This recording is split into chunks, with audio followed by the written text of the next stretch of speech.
What happens when you raise the highest rate on the top 1% of income earners?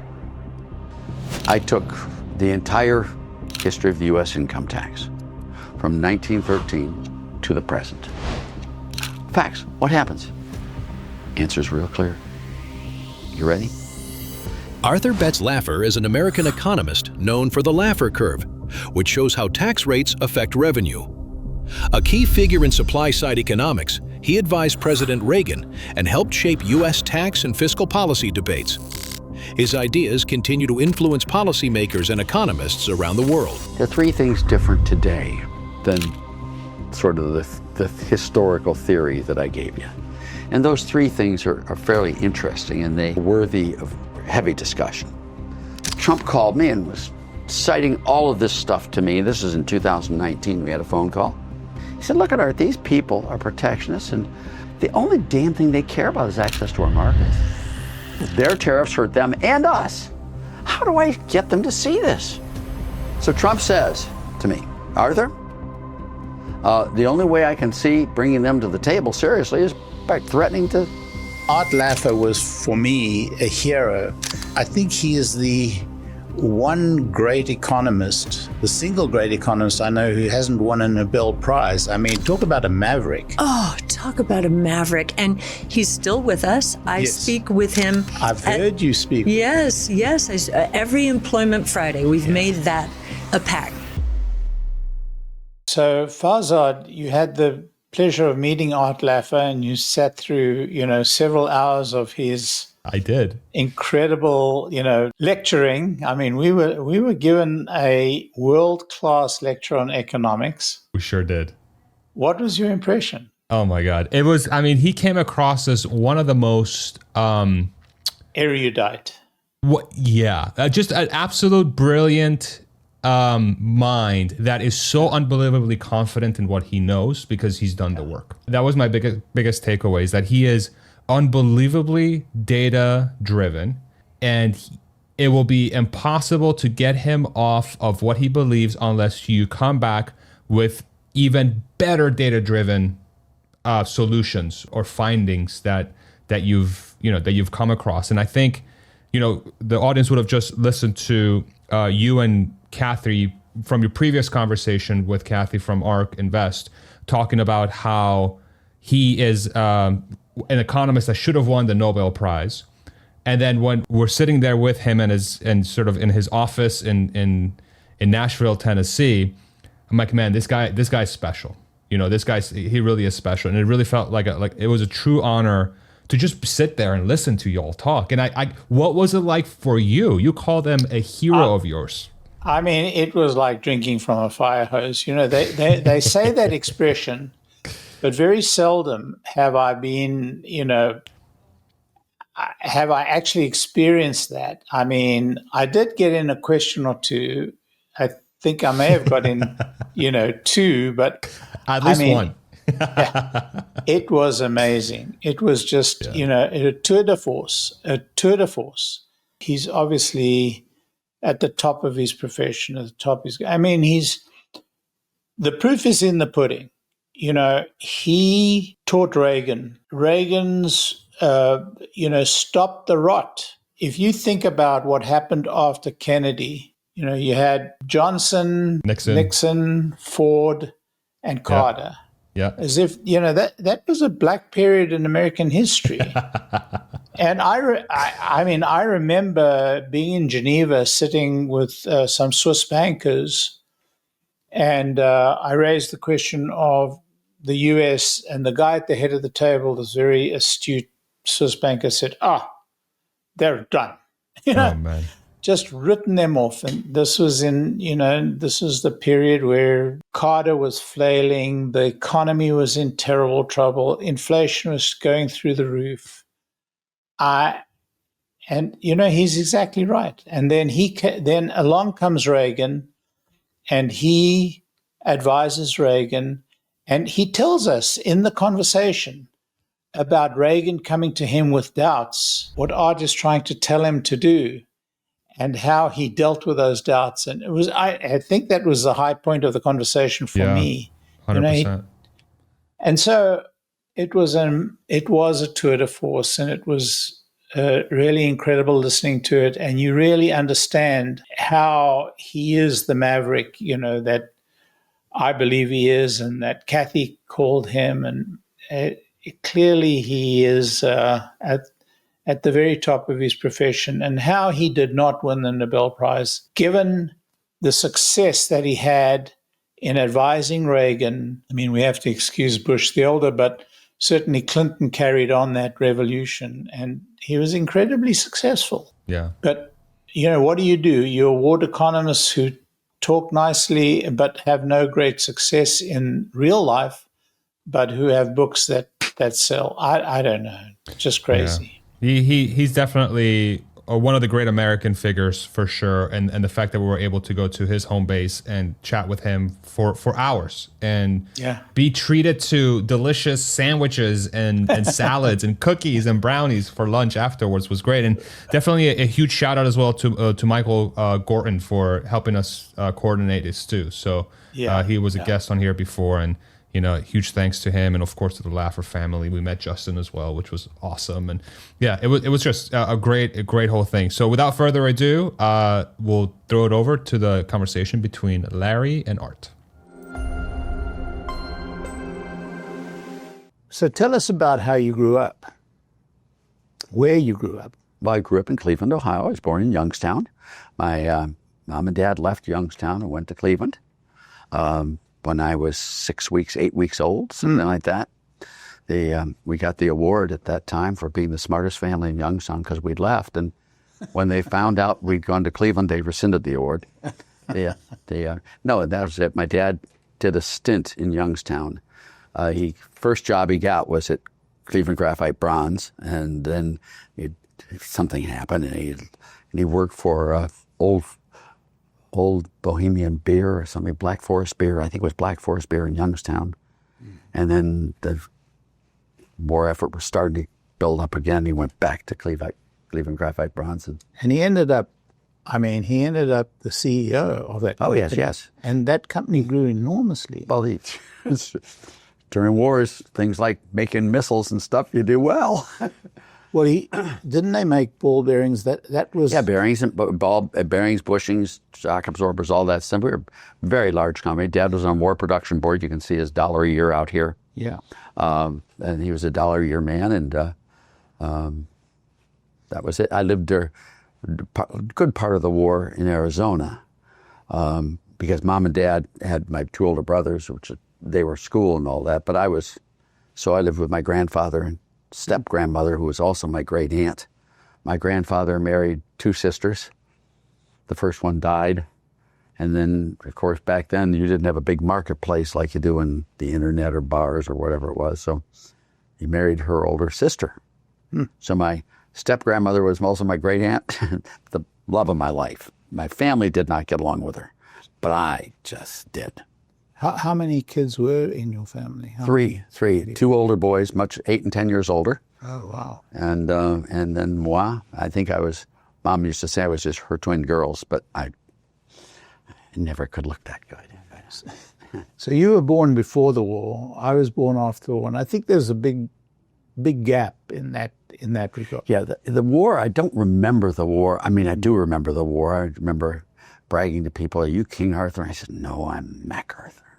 MacArthur. Yeah, it's just, you remember these little things as a kid. And I remember in Tucson when I lived there, which is where my grandparents lived at the Pioneer Hotel, and all the soldiers would come from, after we won the war in Europe, they'd all filter through Tucson and then go to the Far East and go to the Eastern Front. And they'd all come and they'd take me out to Fig Juice and get me. I had the greatest time. I reminded them of their kids or their younger brother or whatever it was. My mom was just worried to death. My grandparents were too, but I never got kidnapped, so. So you grew up, I didn't realize that you had actually left Cleveland for the war, and then you... Well, not the whole war by any means, but a chunk of the war.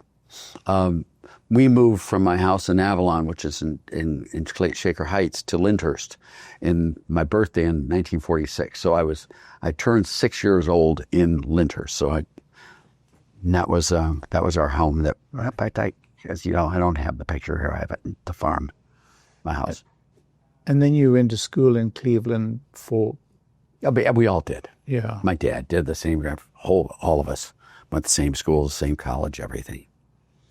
And I went to Hawken, though they did not. That's because we lived out in Lyndhurst, which was right near Hawken. So I went there through 8th grade, and then I went to university school in 9th grade. Which is a very good school. In Back then, it was sure. Yeah. We sent, I think, 13 of my class to Yale, which doesn't happen today. Right. And then to Yale.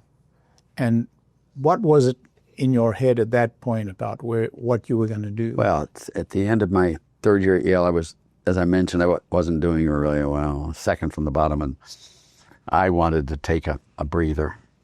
And my dad did not want me to. He thought it was the end, and that would be horrible.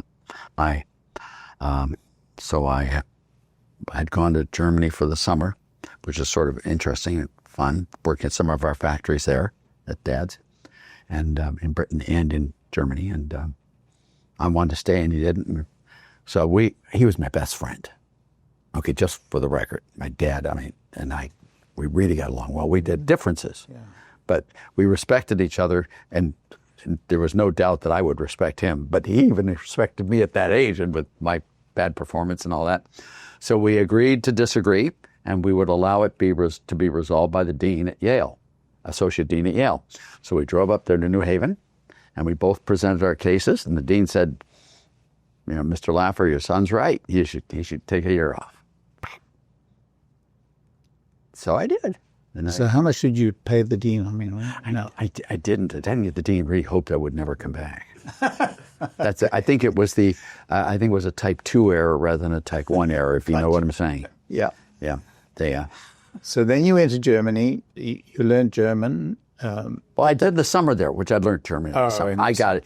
I was admitted there without any language test because I spoke to the dean at the University of Munich there, and my German was, clearly, until I couldn't read and write because I had done it all verbally. And then when I got that, and they said, you're going to have to withdraw at the end of this first semester unless you pass the test. And by that time, I smashed the test. They had all the foreigners there, which are Arabs and other peoples and, French and stuff like that. They were not much of a competition. So I was able to get that.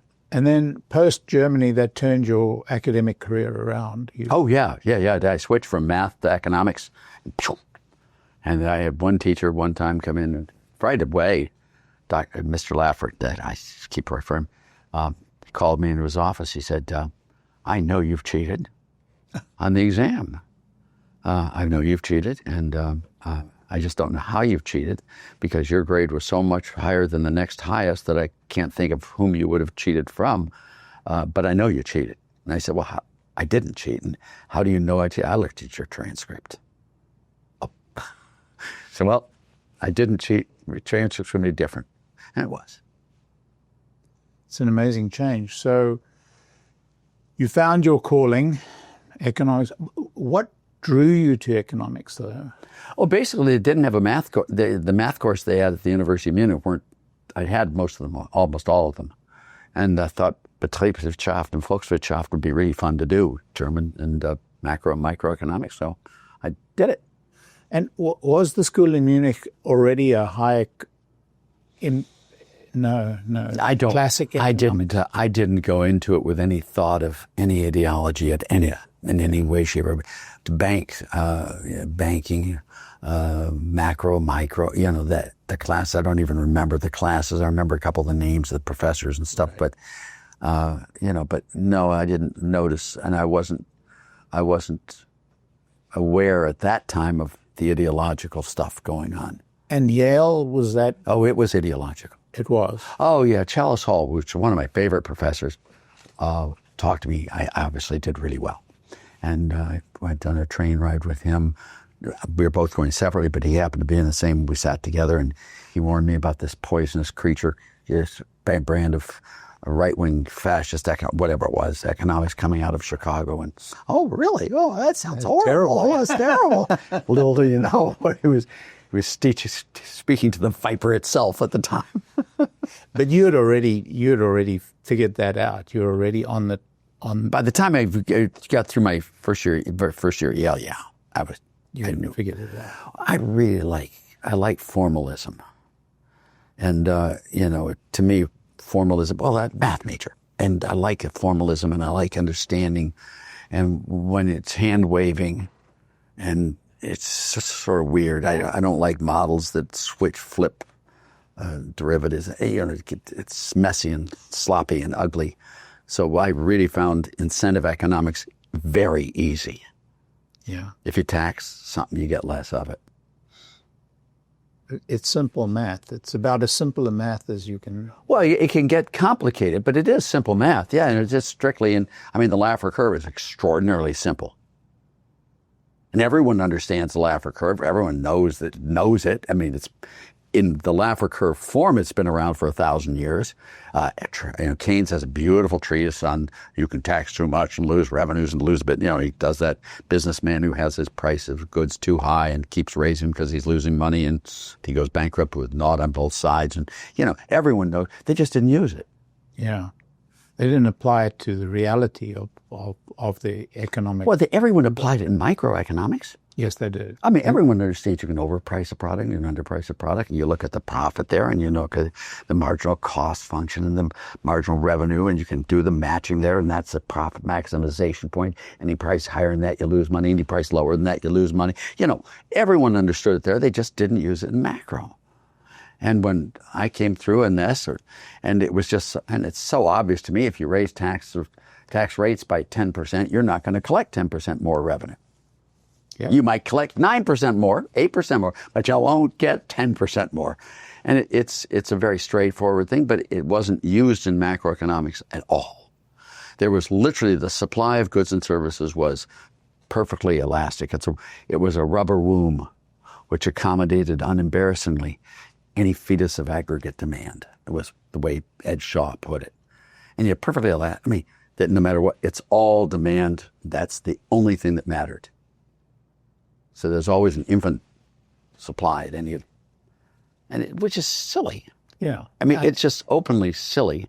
And they are silly people, by the way. They still are very silly people. The guy who runs the grocery store on the corner understands it probably better than some economists. No, it's the opposite sign. No one, the dead person understands it better than the economist. It's not just that the person at the grocery store understands it and the professor, who was it? I think it was Irving Kristol who said it takes a PhD in economics not to be able to understand the obvious. Right. It's just so stupidly obvious. I had all these things with Marty Feldstein, with Reagan, and it was, I liked Marty personally very much, but he was always arguing for tax increases. I can remember one episode there, we were in the Roosevelt room there, and President comes over to me and he says, Arthur, I've just been talking, this is in 82, I think, probably early 82, mid 82. He said, Marty, I said, yeah. He said, Marty would like to see us get rid of the third year of the tax cut because we're in this deep down dive and all. I remember it like it was yesterday. A deep down dive. And I said, no, I'm not surprised, sir. And of course, that's his position all the time, is to raise taxes. He said, well, let me give you this argument, he said. Please. He said, Marty says that if we get rid of the third year of the tax cut, the deficit will be smaller. There'll be less federal borrowing in the capital markets. With less borrowing in the capital markets by the federal government, there'll be less crowding out of private investments. There'll be more money there for private investments, which means that interest rates will be a little bit lower. With lower interest rates, there's going to be a lower hurdle rate for investments. There'll be more new housing starts and all that. And with the multiplier and all that, this will trigger output. And, by getting rid of the third year of the tax cut, you'll actually stimulate the economy. And I said, got it. He said, any comment on it? I said, well, let me see if I can rephrase Marty's comments to you, sir. I said, what Marty is saying is if you raise taxes on workers and producers, you're going to get more workers and producers. Did I get that right, sir? He said, thank you, and walked off. Which is true. It's just silly. Yeah. Macroeconomics is so silly even as today, and I don't know why it doesn't stay silly. But, let's talk about the Keynesian multiplier. We've all gone through school on that. And you know it. And, if I gave you $600 You'll have $600 more than you otherwise would have had and not given it to you. You're going to spend more than you otherwise would have spent, duh.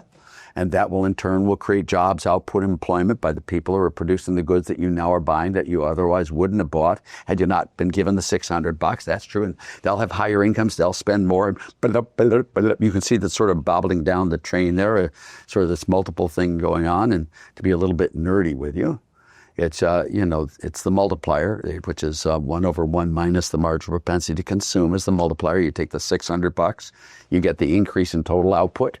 And then you have to spread it over a series of quarters over the period, however long that process takes. Yeah. It's an infinite series, but it narrows down pretty quickly. And you can say and I remember Larry Summers giving this at the Financial Times lecture in London. He said exactly this: if you give them the money, they'll spend it, and that'll create jobs, output, incomes. And he sat down. What they say is true. If you give a guy $600 that he otherwise wouldn't have had, he will spend some of it. And that will create jobs. And all of that is true, but it's not the whole truth. It's the first part of a 3-chapter volume. Unfortunately, I wish it were true. I wish the tooth fairy existed. But, governments don't create resources. They redistribute resources. So if you give some guy $600 that he didn't earn, you've got to take $600 from someone else who did earn it. So you have the two effects going on there. You have the transfer recipient, which is you receiving the $600, and that'll stimulate the economy. But the transfer payer, the guy from whom you took the $600, he's not going to have the $600. Well, and he's going to spend less than he otherwise would have spent, won't he?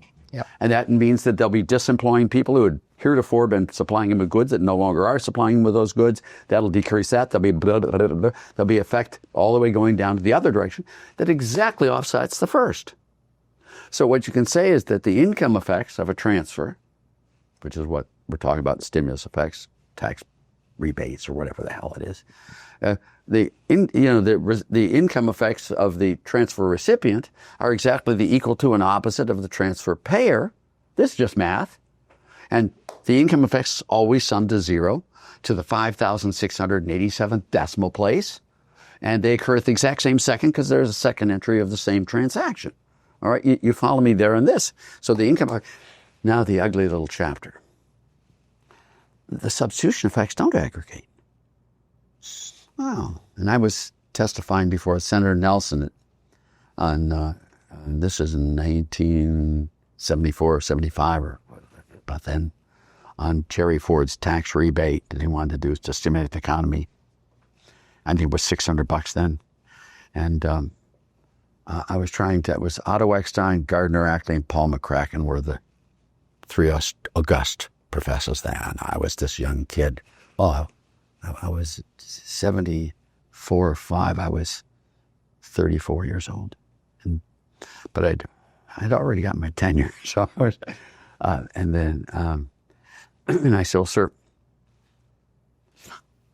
and I couldn't figure it. I just couldn't figure out a good way of saying it. So finally I said, Senator, if these other 3 professors are correct, that this $600 is going to stimulate the economy, what in the hell's the matter with you? Why would you stop at $600? Don't you love our country? 6,000, 60,000. I said that. I said, why not 6,000, 60,000, 600,000? Why not 100% of GDP? So everyone who works and produces receives nothing, and all those who don't work and don't produce receive everything. What do you think would happen to GDP? He said, what? It would go to 0, Dr. Laffer. And I said, thank you. I said, excuse me. And he turns right over to 3 of them and said, you just heard Dr. Laffer describe the process. What's wrong with his logic? Well, I think it was Gardner Ackley. He said, well, nothing's wrong with his logic in the extreme. But in the areas worth working where the functions are twice differential, continuous functions, they switch. It's just bullshit. And, the whole Keynesian model is bullshit. Yes. And, it's not that it's ideological or not. It's just not logical. Right. That's the problem with it. And you could see it there. I've given you the one with Marty. I give you the one there. There's the other one, which I love, which is called the transfer theorem. This is all the same math, all the same thing. Everyone talks about redistributing income. It's deep in your heart, you see a little kid crying in the ghetto in Chicago. it rips your heart out. You see some handicapped kid walking to goes, I can't see the ones with the dogs on TV. I just want to shut it off. And the lady who talks about the Jewish women in Europe that need the help, and they pull at your heart, and you feel it. You feel it, and there's a sense in which we all have a strong desire to equalize income. Is that a fair way of putting it? Yeah, I mean, it's the driving force behind all the left-wing movements. It's the driving force. It's the driving force behind every human. I'm a father of 6 kids. I've got 14 grandkids. If one of my kids is crying, I know which one gets my attention, not the 5, that one. So I always focus on that. And so let me go through it with you, because we all feel that pull. And it really does pull you. And I'm not joking or making fun but you've got something called the transfer theorem. And if I can go through it with you. And transfer is whenever you take resources from one group and give it to another. And now the normal way we think of it is taking it from those who have a little bit more and giving it to those who have a little bit less. That's the transfer, okay? You with me? Now, when I say theorem, I mean theorem. This is a theorem. It's provable. No exceptions, period. Whenever you take from those who have a little bit more, you reduce their incentives to produce, and they will produce a little bit less. Now, whenever you give to someone who has a little bit less, you provide them with an alternative source of income other than working, and they too will produce a little bit less. The theorem here is math, just pure math. Whenever you redistribute income, you always reduce total income. So how do you respond to those who talk about this increasing diversity between those that are wealthy and those that are poor? I'm coming to you. This has been a large portion of my whole life. Yeah. So I'll come back to you on this, okay, if I may, because I'm leading you, even though you're the host. I'm trying to lead you a little bit. Taking you down this path. Yeah, well, the theorem is whenever you redistribute income, transfers, you reduce total income, period. That is true. That's mathematically true, as long as people respond to incentives. And this is Kurt Vonnegut, if you've ever read Harrison Bergeron. Have you read it? No. Harrison Bergeron by Kurt Vonnegut. All right, most amazing short story ever. Now, the lemma from this theorem is fairly cool. And it's a lemma, and I'm not going to prove it to you verbally today. I'm not. But what I will do is describe it, and I think you'll see it's intuitively obvious. The more you redistribute, the greater will be the reduction in total income. You can see how I can do that. But the one I love, with the piquant flavor, it's got this spice, my eyes water, and I get all excited, is the limit function. If you've got a good theorem and you do the limit function. Now, the limit function is if you take this model to the extreme, to the limit, what you do is you equalize all income. You keep taking from those who have a little bit more, you keep giving to those who have a little bit less, and you're making those who have a little bit less have a little bit more, and those who have a little bit more, a little bit less, and sooner or later you get to the limit, which is where everyone is equal. If you go to the limit function, where you made everyone equal, precisely equal in there will be no income whatsoever. Now, let me prove this one to you, because it's really important that you see the proof. In order to get everyone to come out exactly the same, what do you have to do? What you have to do is tax everyone above the average income, 100% of the excess, and subsidize everyone below the average income up to the average income. And it has to be average income. Now, it can't be something, because it has to be relative to everyone else. This is the redistribution there. All right, if you did that. Now, if you actually did tax everyone above the average income, 100% of the excess, if you actually did subsidize everyone below the average income up to the average income, I will stipulate today, counselor, we'll all be equal at zero. The only way you can have equality of income is at zero. That's the only way. Now, give me all the stories you want. It's math. And look, I'm not interested in opinions. Everyone's got one and they all stink. But this is about facts, not how you feel. And this is the math of it. You follow the math? I do. Okay, thank you. Now, that's the math. Now, you sit back and say, is the world comport with the math? I mean, that's the question, isn't it? Now, what I've told you so far doesn't stop you from redistributing income, but it does tell you the downside of it. It's going to reduce Total income. everybody's total. Well, we don't know about who it is, where, but we do know that total income will go down. There'll be relative price movements in there and all sorts of complications in this huge multiple matrices of product, different, but total income will go down. We saw this in reality in Great Britain after the war. Yes. Between 1946 and 1970. But anecdotes aren't hard data. And I've got to pull you away from anecdotes. I've got to. Because that's where these guys always try to use anecdotes with me. I've done it all of my life, but we did the one on the U.S. income tax. Now, Brian Dimitrovic, whom you met walking in here, Dr. Brian Dimitrovic, PhD, Harvard, undergraduate, Columbia, in history. And he's a fairly quantitative guy. And me and Dr. Gene Sinkfield. And I went to the Institute for Income Inequality at MIT. They did all this stuff, the Piketty, Saez, Yes. Doncheva, Zuckman, all of these people did all that. Great. And they've got all this notoriety, and they get all their notoriety on me. He got his degree for disproving me. The Laffer curve's peak is at 73%. And he gets an honorary degree. Wait. I did the thing there, and he gets, never mind. I do find that humorous. So I took all of their data. Now, I'm very familiar with the statistics of income IRS data, but I've never done this. I took the entire history of the U.S. income tax from 1913 to the present.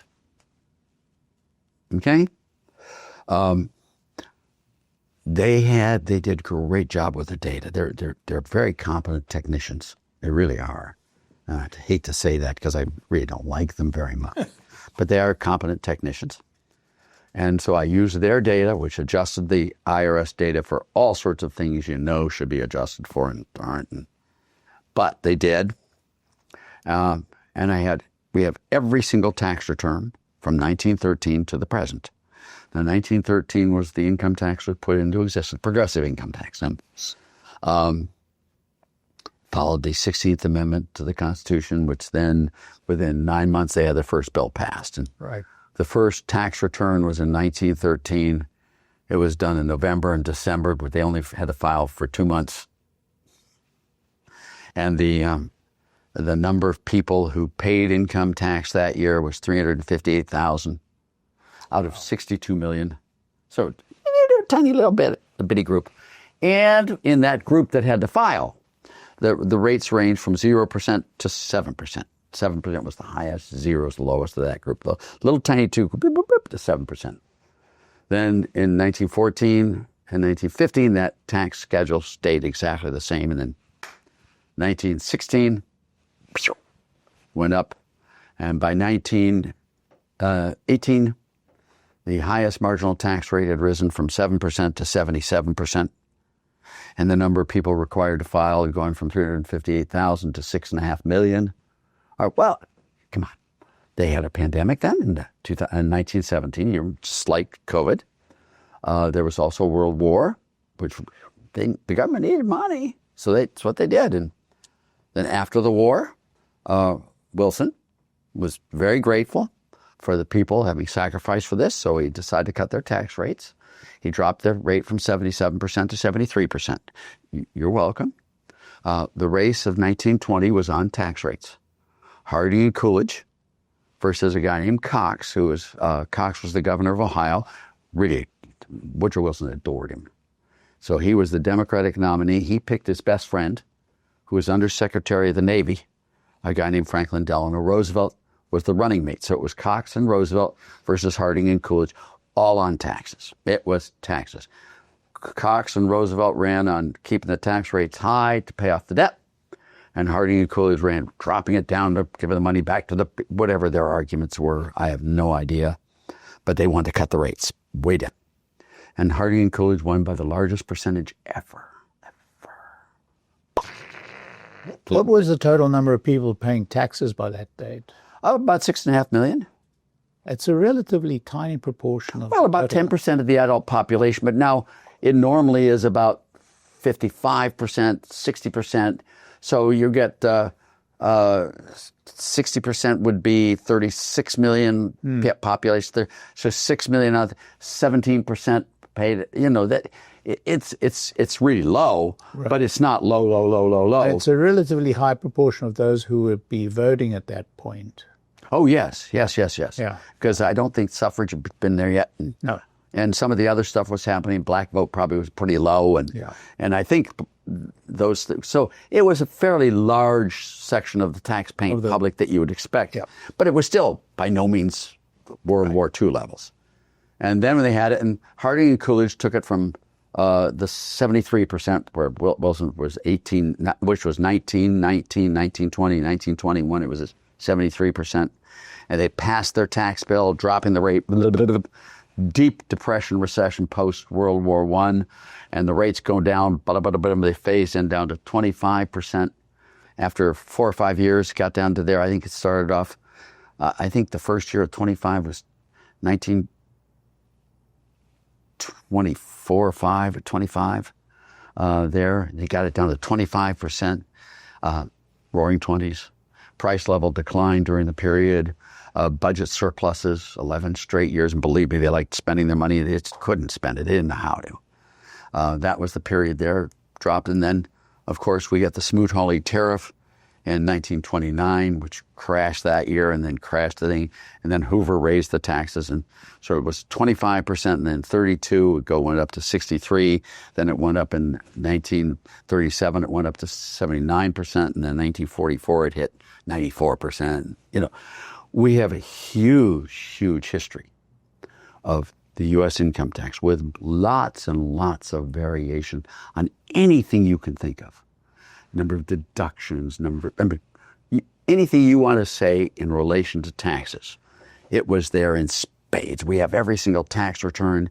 And, you know, you can look at number of people who live in Kokomo versus number of people who live in Nashville. I mean, this is a huge, rich repository of data with immense variation.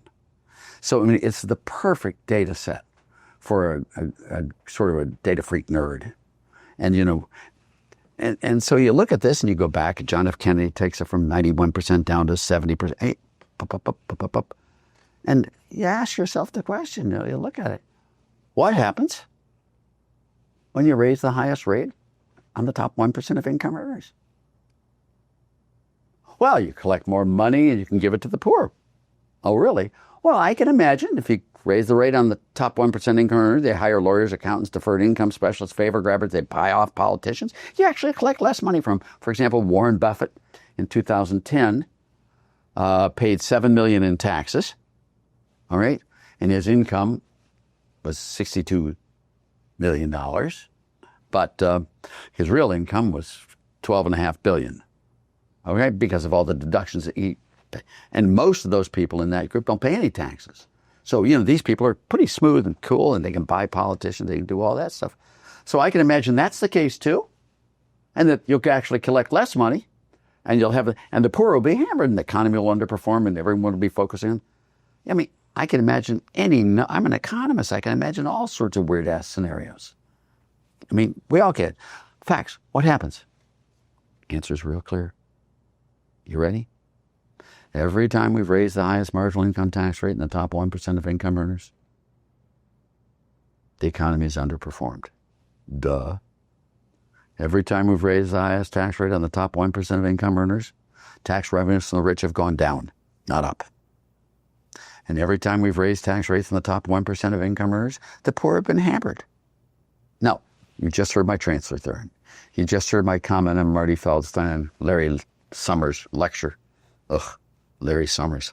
You know, about 7 years ago, he was fat and stupid. But with Ozempic, he's no longer fat, but there ain't no fixing stupid. You know, it's just blah, blah, blah. You know, they don't listen to other people. They don't listen to logic. They don't look at data. They don't care.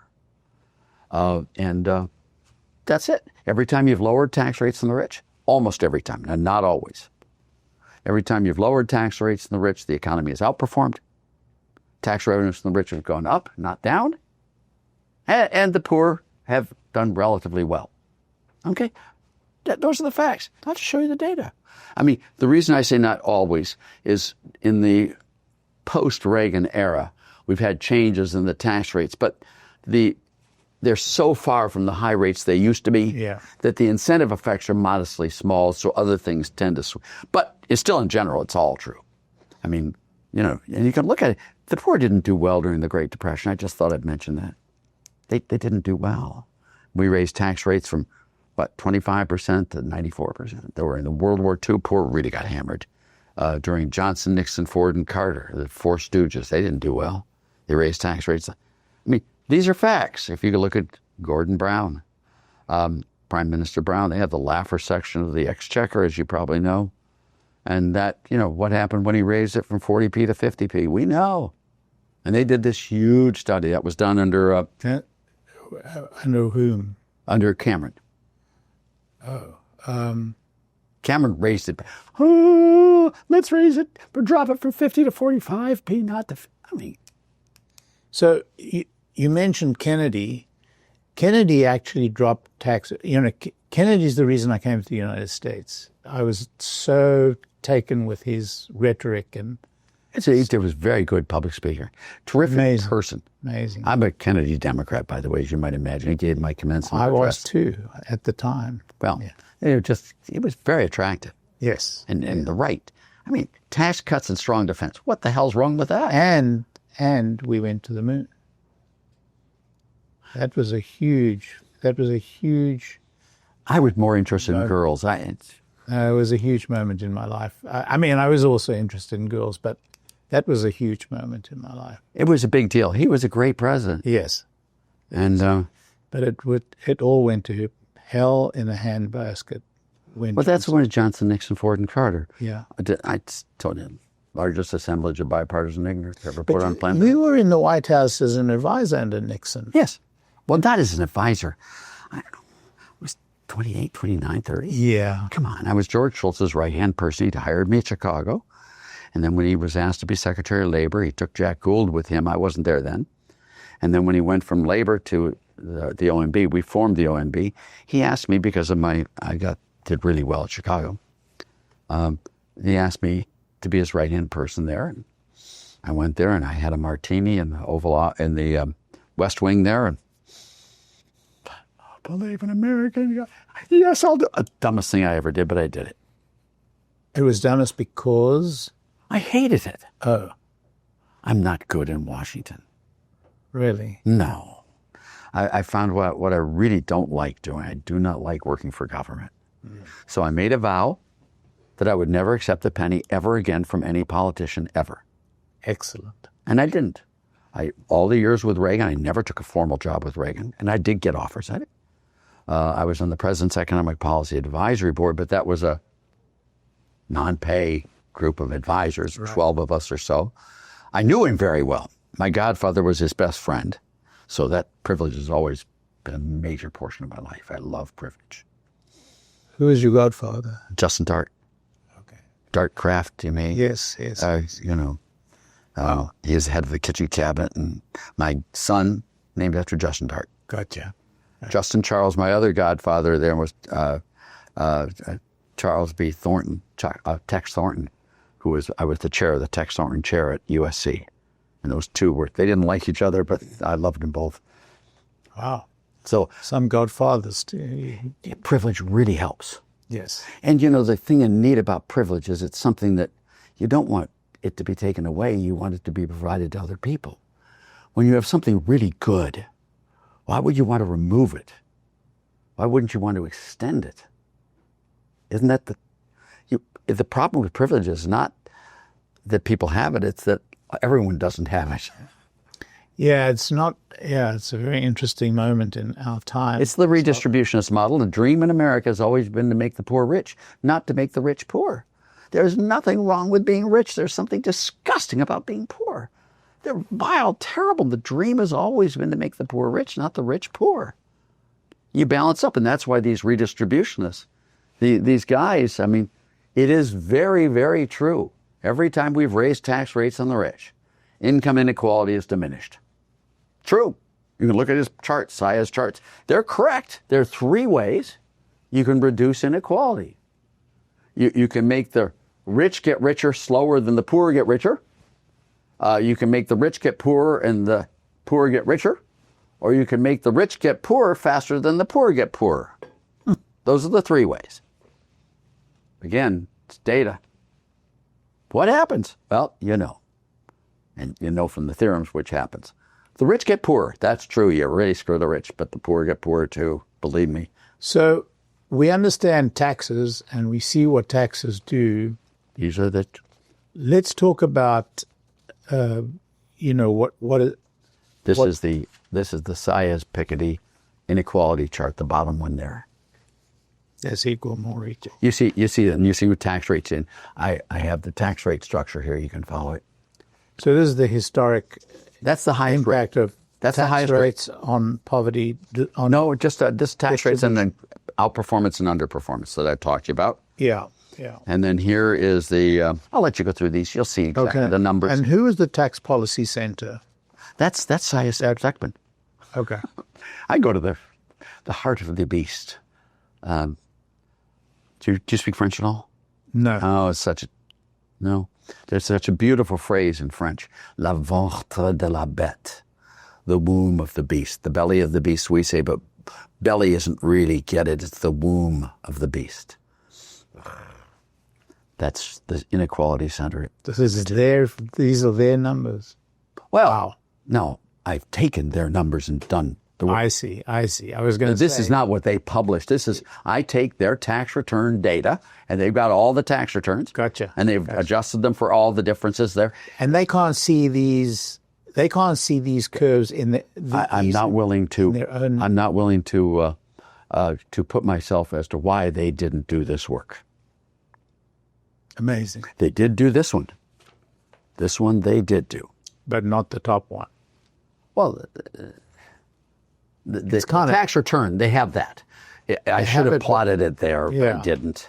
That's fine. But I didn't because it's like a spider doing a push-up. Yeah. When you raise tax rates in the rich, income inequality declines. When you lower tax rates in the rich, income inequality increases. It's just really true. There it is, all the taxes there. I just had it mapped there. But then you ask, how does it become equal? And if you listen to my theorem very carefully, you would say that both the rich and the poor get poorer, but the rich get poorer faster than the poor get poorer until you finally get down to zero. That perfect inequality is where everything is. Ethiopia has perfect income. So now let's talk about the subject du jour. Let's talk about tariffs. Sure. Help me understand your view on the Trump tariffs and where we are today. I'm not going to talk about Trump tariffs because I don't think that's the productive route to go. Let me talk about tariffs. Okay. And tariffs, and it's a huge literature in economics. Tariffs have been around for 1 billion years. Income taxes have not. Right. They started off in the early 1900s, pretty much. Right. Tariffs a question I'm going to ask. I'll let you ask it once I go through it. All right. Okay. I got to go through it with you because it's really very important that you understand tariffs. Okay. And you understand what we know about tariffs. And this is my specialty. Pure trade theory is what I got my PhD in. That's why I'm asking you. Yeah, that's in my textbook on international trade and integrated world and all that. When you look at tariffs, there are 2 gains from trade. You have countries all over, 190 countries. And, there's some countries that produce products more efficiently than we do. And we produce some products more efficiently than they do. We would be foolish in the extreme if we didn't sell them those things we make more efficiently than they do. In exchange from those, they make it's the Ricardian gains from trade. Right. And it's really straightforward. It's without exchange rates. It's without any of this stuff. It's just comparative advantage. And it is a bombshell idea. It's hugely important. It's the bedrock of our understanding of it. Well, you know, in a one-country world, there are no gains from trade by international trade because there's only one country. And then it becomes the division of labor. It's Adam Smith, the needles. And it's the same concept, only Ricardo extended it to countries. And he used wine and cloth, if you remember in the Portuguese example with to there. And it's just beautiful. It's far less general than Ricardo put it, because when you get very big countries, their gains from trade are less than tiny ones. So, you know, there are a lot of things that go into where gains, and I'll come back to that for a second with you. But that's the Ricardian gains from trade. And it's a huge, huge concept and very important. The second category of the gains from trade comes from the Alexander gains from trade, which is not unlike the Ricardian, but it's applied differently. There are some countries that have high incomes and save a lot and have very low investment opportunities, and they're excess savings countries. There are some countries that have lots of investment opportunities, but their savings is less than their investment opportunities, so they're net investors. And if they did not do trade, the savings countries, savers would earn much less than they do by giving their money to the investment countries. The investment countries are much better off getting it. So it's the transfer of capital. Now, the transfer of capital is the trade surplus or the trade deficit. And let me go through this with you on accounting, and I just want to make sure you've got it. You've got a machine in Japan. Machine's doing really badly. It's losing money hand over fist. It's in this factory there, but oh God, it's just awful placement there. But that machine in Denver, Colorado would produce gangbusters. Profits be flying. So what do? You take a lorry up there to Hokkaido. You load that machine onto the lorry. You drive it down, come all the way down to Tokyo Harbor. You load it onto a ship. You send that ship over to the U.S., San Francisco. You offload the machine there. You put it on a truck in the U.S. You take it up to Colorado. You place it in the factory. What you've done is you've taken a crappy piece of machinery in Japan and made it stellar, wonderfully. The world's all better off.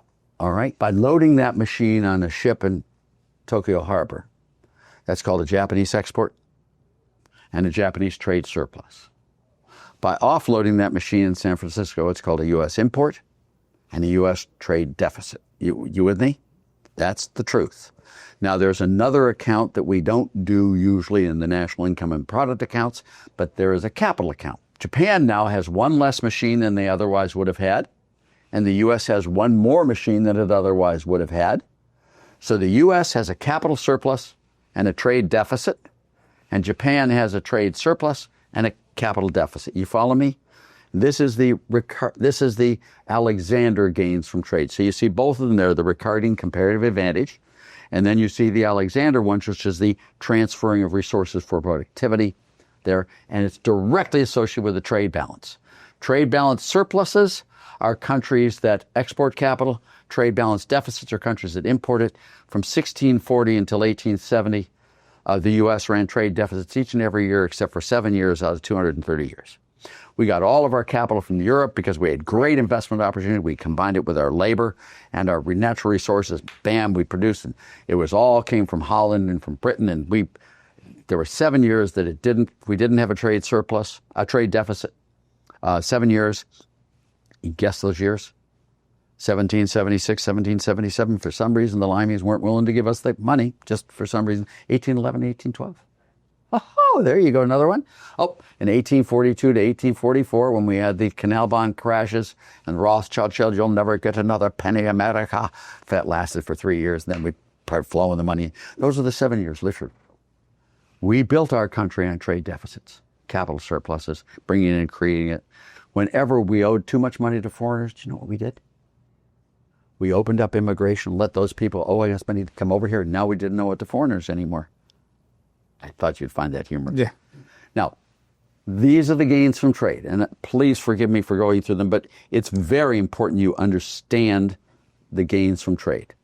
Now you look at the idiots, the uneducated people that want to protect American, you can see the problem, and now you ask yourself, what does protectionist presidencies do? Well, we have some good examples. In 1929, as I mentioned, the Smoot-Hawley tariff. We had that. Bob Mundell, my close colleague, person I loved it, just adored, got the Nobel Prize in '99. In his Nobel laureate speech, he said it was a Smoot-Hawley tariff that caused the Great Depression. It was the Great Depression that caused World War II, that caused the slaughter of millions of human beings. It doesn't get much worse than that. You've got the Nixon one, which I was in the White House with, the 10% import surcharge. We also had the Job Development Credit, which was an investment tax credit that excluded foreign-made capital from being eligible for the credit there, which is very protectionist. And you saw what happened in 1972, 73, 74, 75, worst period around ever.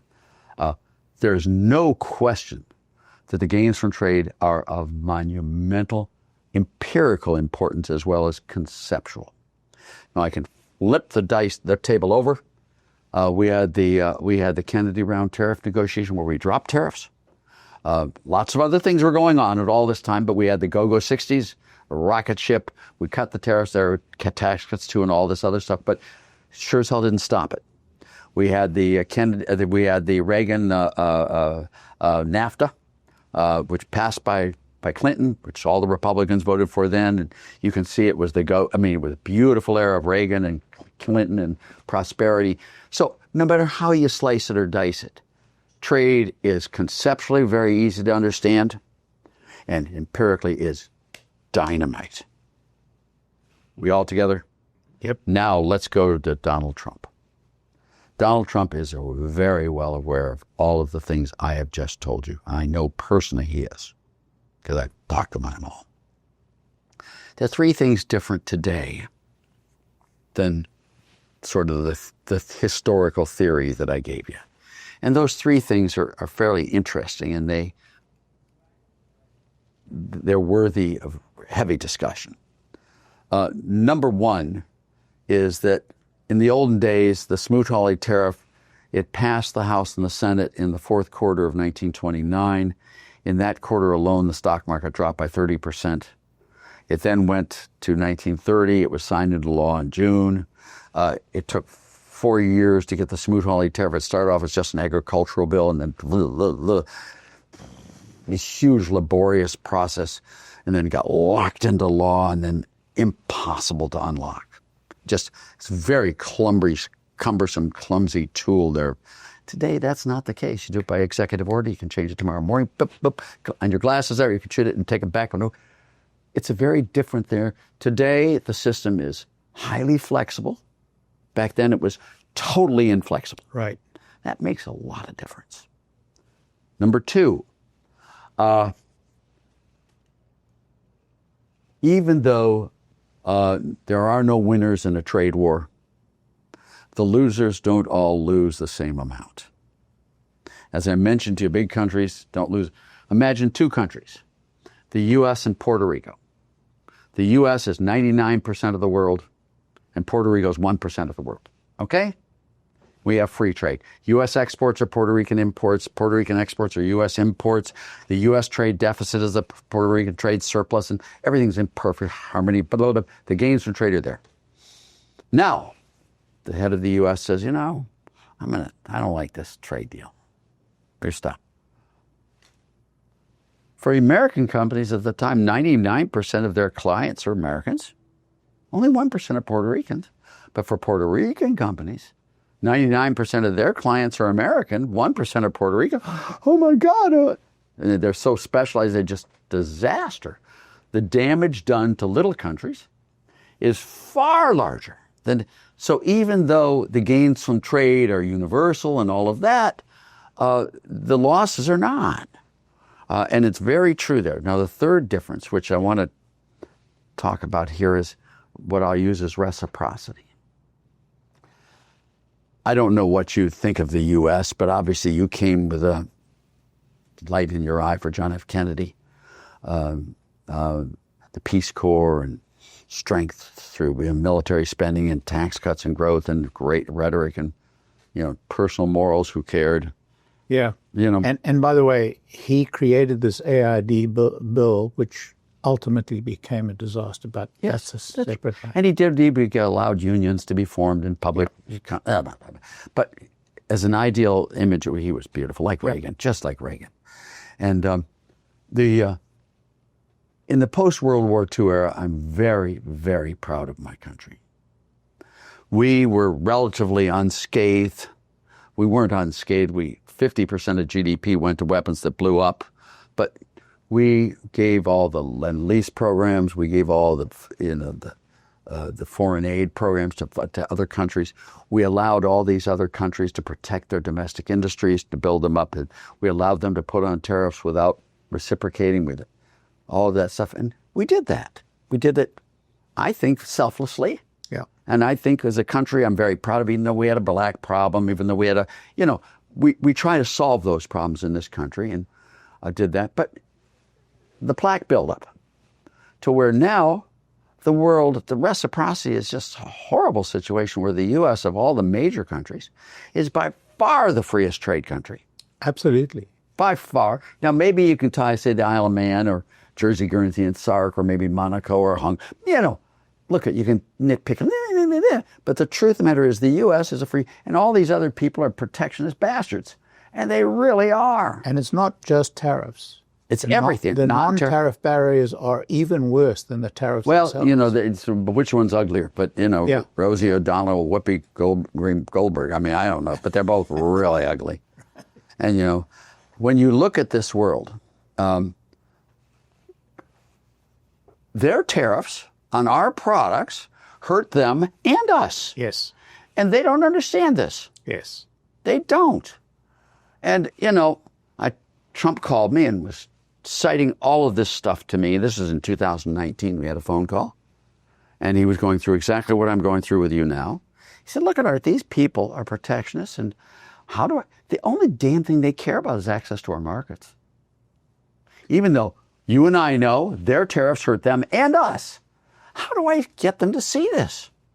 But the habit of the post-war years had become embedded Locked in our consciousness. And we had no sense of the degree at which we are disadvantaged. Well, this is where Trump lectured me on this point.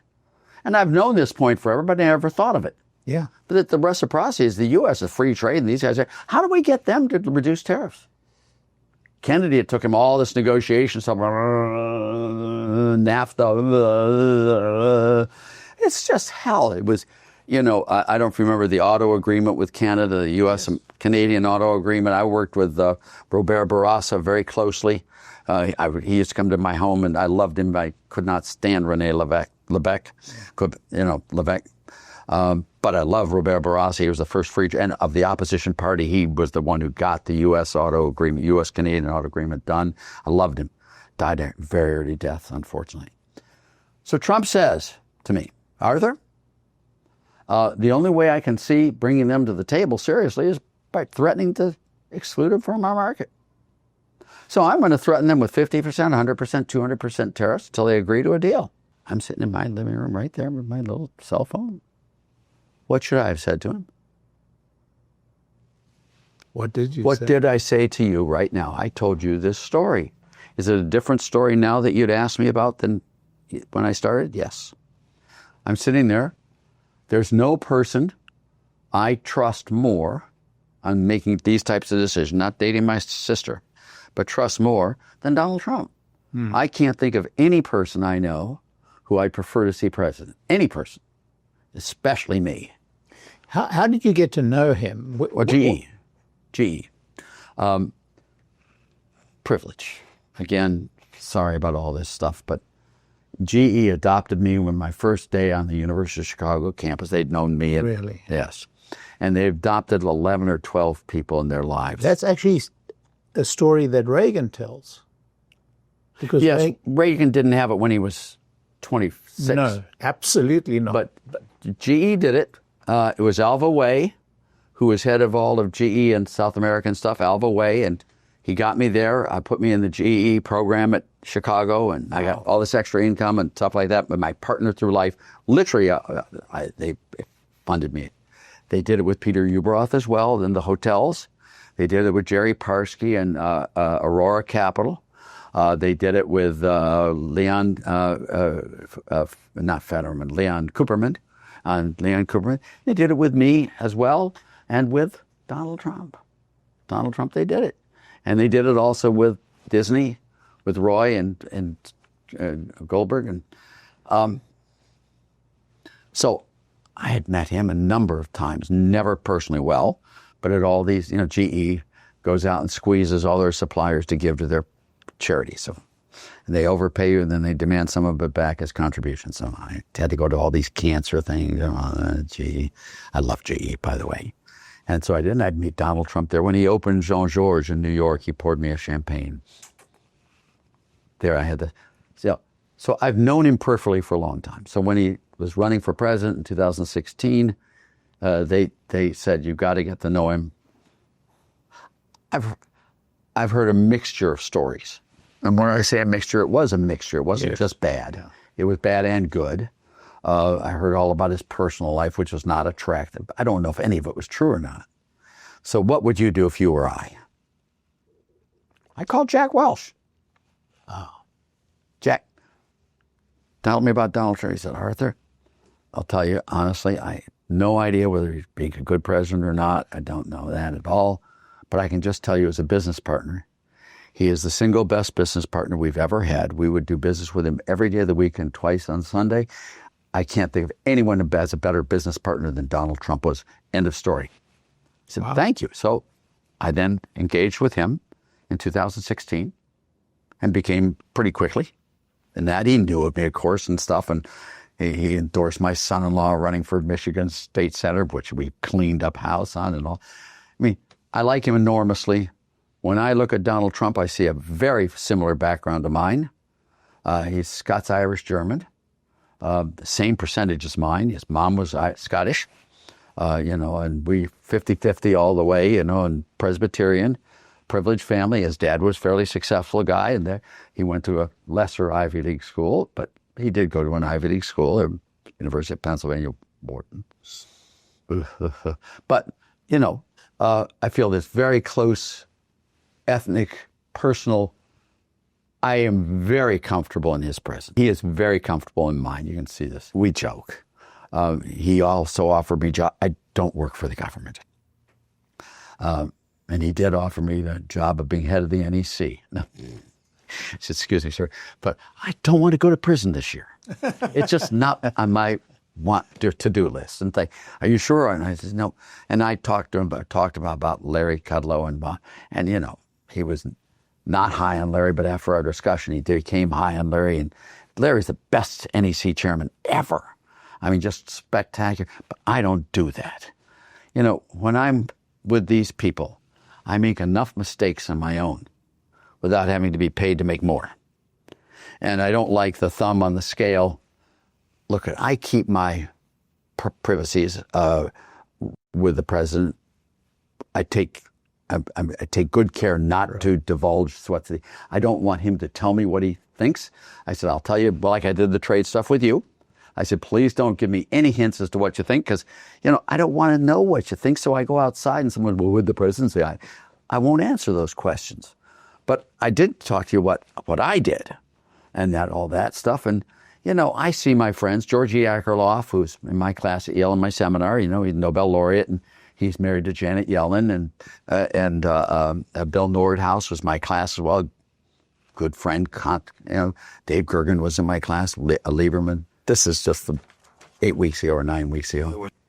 He gave me a challenge medal in this time. And we'd sit there and flip candy back and forth. Donald Trump is superbly business, but he's a really alpha male. And he is me speaking, he is about as competent a person on making business decisions as anyone I've ever met in my life.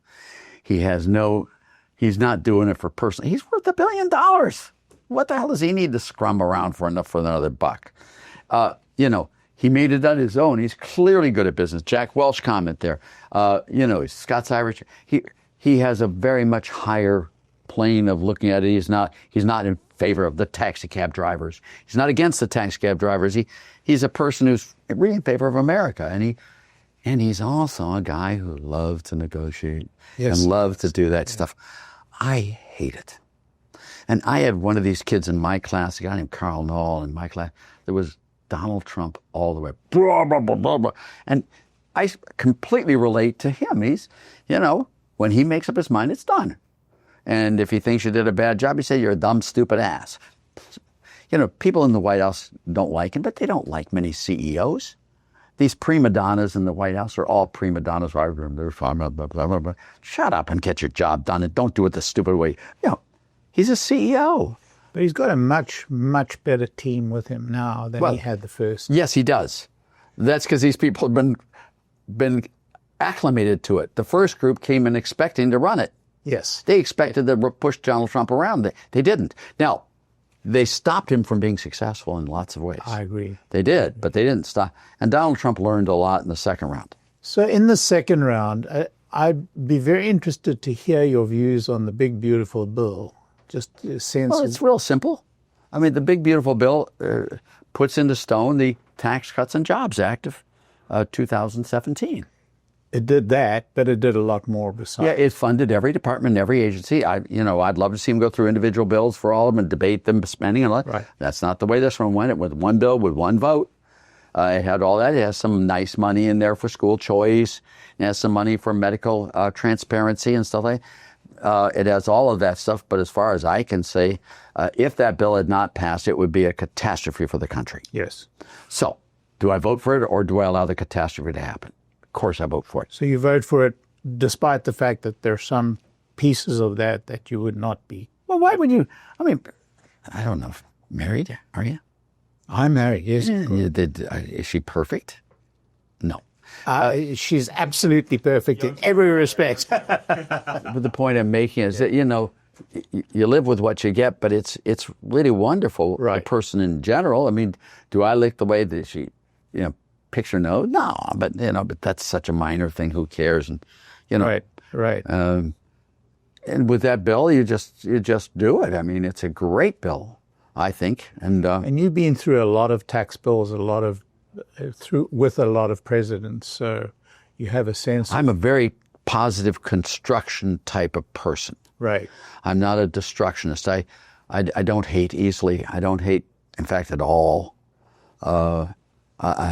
It's just winning and getting the right things done. And when I'm wrong, I really am embarrassed, but I change my mind really quickly. Right.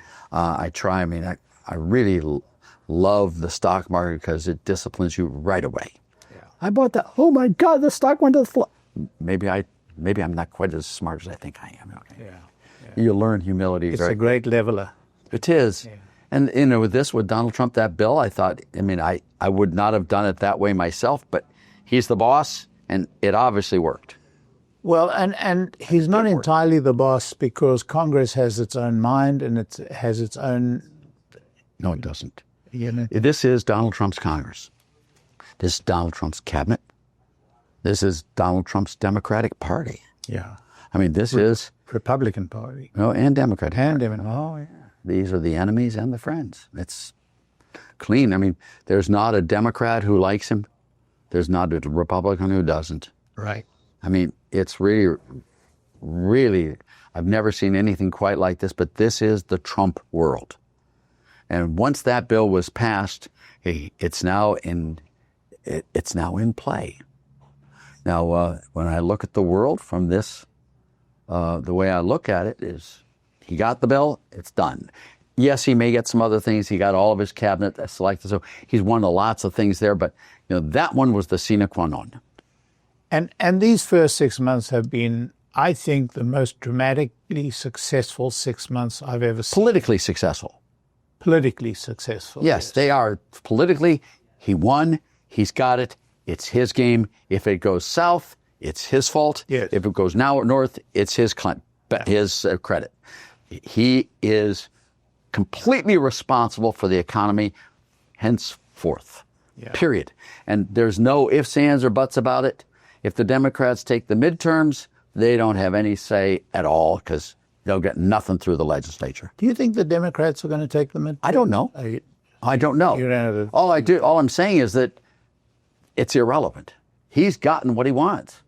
And he's gotten this trade stuff. He's done all this stuff together. You heard me talk about the trade stuff. And do I think he's going to do a good job with trade? Yes, I do. Does he scare the hell out of me? You're damn right he does. I'm old. I don't like this stuff.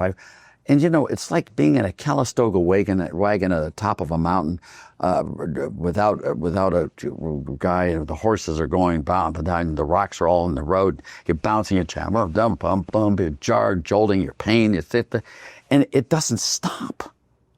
It doesn't stop. The thing just going to do that for the next 3.5 years, and the dust will never settle. The smoke will never clear. There'll never be a moment when you don't have complete jarring, bouncing around. That's Donald Trump. I get that, but talk to me about the dynamic of the American economy, in particular in relationship to China, because we're seeing... Well, let me do it the way I do it. Now, let me pull you again. Okay. All right, you're going to get all my stuff here, so might as well get it all. The way I look at the U.S. economy is in terms of the 5 grand kingdoms of macroeconomics. This is what I look at there. And the first grand kingdom is one I specialize a lot on because it's easy to do, is taxes. Right. All right, when you look at that grand kingdom, the North Star, is the lowest possible tax rate on the broadest possible tax base to provide people with the least incentives to evade, avoid, or otherwise not pay taxes. And the biggest base is to provide them with the least number of places they can stick their money to avoid paying tax. So that's the North Star. Boom. Anything that moves us towards that star is good. Anything that moves us away is bad. Well, in a way, tariffs kind of move us. No. Let me go through the rest of the 4. Okay. You'll like these. Okay. The second one's spending.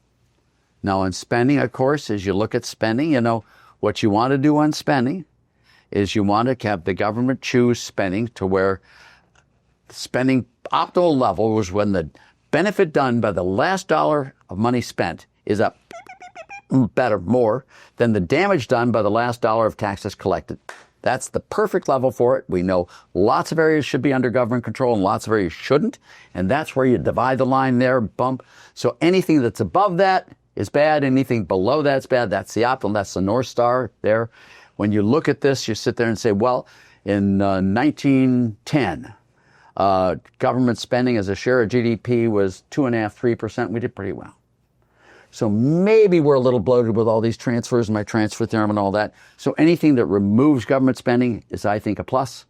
Anything that increases government spending is a minus. Now, it's not a plus all the way down to 0. It is not. All right, but it is a plus. So that's the North Star, spending restraint. Then you say monetary policy. What's the with monetary policy? Well, monetary policy, nothing can bring an economy to its knees sooner than unhinged paper currency and hyperinflation and all that crap. And blah, blah, blah, blah, blah. And you can see that, and the inflation period, I could go through it with you. If you look at the world from 1790 until 1913, we had blah, blah, blah, blah, blah, blah, but the average rate of inflation during that period was 0%. Ever since the government started to monopolize money in 1913 to the present, it's gone crazy, baby. So I'm for sound hard money, as you might imagine. Kathy Wood is my student there. Paul Volcker and I were the two who did not want to go off the gold standard in 1972. We did not. You fought very hard in that case. I did. And I did. And I'm still very much under commodity money and private money. And I'd love to see the banknotes. And I do think the government should audit bank balance sheets. I do think they should define what a dollar is. But, you know, I like zero inflation world. Right. That's the North Star. Fourth North Star, it's very hard to define this one, but regulations. You know, we all know we need regulations. You can't drive on the left-hand side of the road one day and the right-hand side the next. But what you want to make sure you don't do is create all sorts of externalities and contingencies and damage, collateral damage in the system. And if I were to look at this, I'd say we're way over-regulated. So you want to do low rate, broad-based flat tax, spending restraint, sound money, minimal regulations, and lastly, free trade. So those are the 5. So now I look at the U.S. and I sit there and say, which way are we going on taxes? Well, we're definitely improving dramatically. Thank you. We're moving towards that North Star. Right. Where are we going on government spending with Doge and with this other stuff? And We're making some advances. thank you. We're moving towards that North Star. Biden was going the opposite direction in both those. Very, very rapid. With Powell and all this stuff, and looking at this, and looking at Kevin Warsh, who's my choice for the Fed head, and all that. I think we're moving in the right direction. Yeah. So that's three of them, and regulation, decontrol of energy, medical transparency. I could go through all that stuff. Well, don't get me started on the medical system in this country. I've just written a 30-page paper on it, and it. Well, send it to me. Send it to me. So we're moving towards the North Star there. Trade. I just told you what I told you. I have never, ever, ever been more optimistic about the country and the world that we're in now. Do I think it's going to be a comfortable ride? No. I mean, it's that Calistoga wagon with iron wheels and axles and stuff. It's going to bounce all the time. I'm 85. I want to go to bed at night. I want to. But give me your sense then of the China-U.S. China's our world. best world. China's our best trading partner, our best country. That we and China should be best friends. I was the first American to go to China in modern time. I went with George Shultz and John Ehrlichman. I don't know if you saw my opium pipe in there. This one, that's on Air Force Two, coming back from China in October of 1970. Wow. That's the picture there, inside Air Force Two. Dark black. And you can see my Garuda there. That's me, a little tubby then. Not too long after I got married, I tubbied up. But I'm in love with China. I think China, the people of China are the most amazing, wonderful people ever. And how do you square Xi Jinping in terms of, China being lovely people? I mean, Look at the Chinese came through being the poorest nation in the world, the Hermit Kingdom. When I was there in 1970, it was catastrophic. It was the Hermit. I mean, real GDP per capita was the worst. I mean, China was. I was the first one. I stepped over the new territories. Just from, I did. I was there. I mean, it was catastrophic. Well, it was, and they from 1970 to the present have grown 66-fold or whatever it is. The U.S. grew fourfold. I mean, they have done the most. Of course, they're a little cocky and a little proud and a little. They've become a serious nation, and what's not to love about that? Well, Xi Jinping has reversed the policies. They had the biggest tax cuts, biggest sound money. They pegged the yuan or renminbi to the dollar. They free trade. They did everything they did right, and they grew immensely. And now with supply side economics, and now they're reversing it. And do you think? I mean, it looks like he's there for life. He will be. And where is that going to take us? I mean, it worries me very, very significantly. It shouldn't. I mean, look at. It worries me whenever anyone else gets rich, because all of a sudden, money allows you to be the person you really are. Money is the root of all wickedness, all evil, but money is also the root of all good. Money is the root. Money is the thing that allows you to be who you are. You're beholden to no one. And Xi Jinping, China, become rich. And they're going to be China. And we're going to be the U.S. I'm much happier that they're rich than that they're poor. I wish no one in China ill. And I'm so strongly aligned with that. But let me put an argument to you that China goes through these convulsions from time to time. We saw it under Mao, when Mao really drove the country into a very, very spectacular decline. I think Xi Jinping has the same proclivity. I think he could destroy this. He can. This growth spurt. So. Yes, there you've combined the two. Yeah, I'm going to give you. Yeah.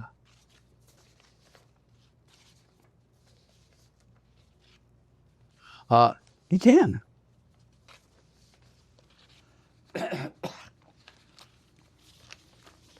Oh,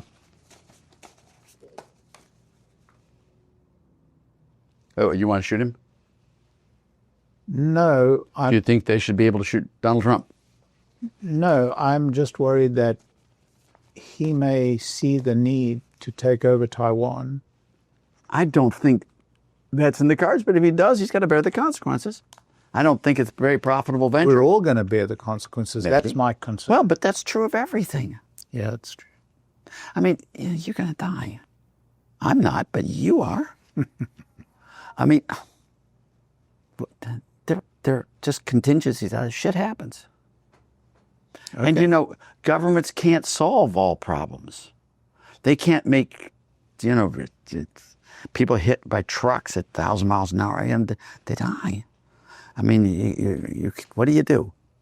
You got, the Earth could get hit by an asteroid. I mean, you know, there are certain things you just can't insure against and you can't correct. So you've got to go back to your Irish prayer. God, may give me the grace to be able to recognize that, not worry about things that I have no control over. And God, give me the courage to be able to change the things that I do have control over. And God, give me the wisdom to be able to know the difference. And that's what you have to be in this thing is, you know, you sit there and say, what can I do? Do I think Donald Trump would be a successful president? Maybe. Do I think he would be more successful than any other president possibly could be? Yes.